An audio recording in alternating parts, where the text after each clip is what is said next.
This is Marty with Marty's Diesel, and I want to go over how to install the adjusting screw into the Fuelab regulator for the old body style electric fuel system, as well as various other fuel systems that we sell. There have been a couple of questions, and even though I kind of covered in some of the other videos, I want to make a video that is specifically dedicated to this actual regulator and the adjusting screw.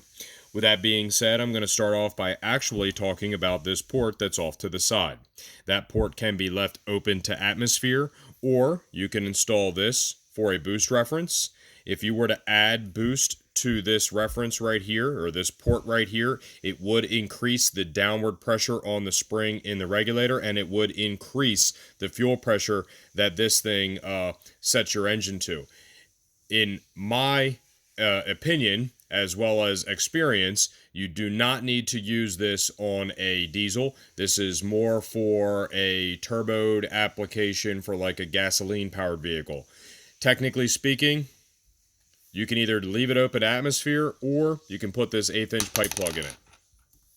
Let's get back to this here. This top port right here is where you're going to put your adjusting screw in.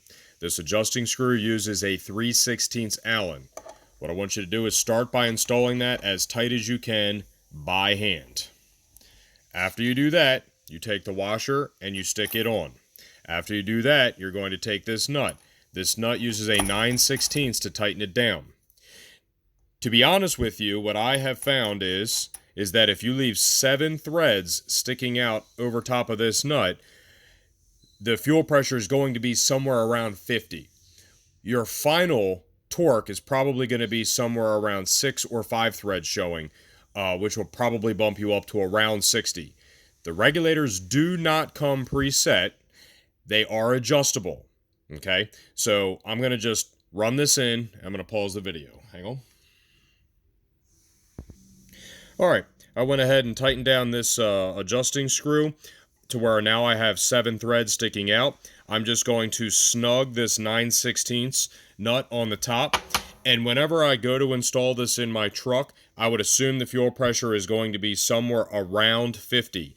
Obviously, I want it a little bit higher on some of the applications that we sell this regulator with. For example, the 6.0s and the 7.3s. Typically, we ask you to set it somewhere around 60. All you'd have to do is loosen this nut a little bit, tighten the adjusting screw 1 or 2 more turns while watching the gauge that's here on the front of the regulator once you have it all installed.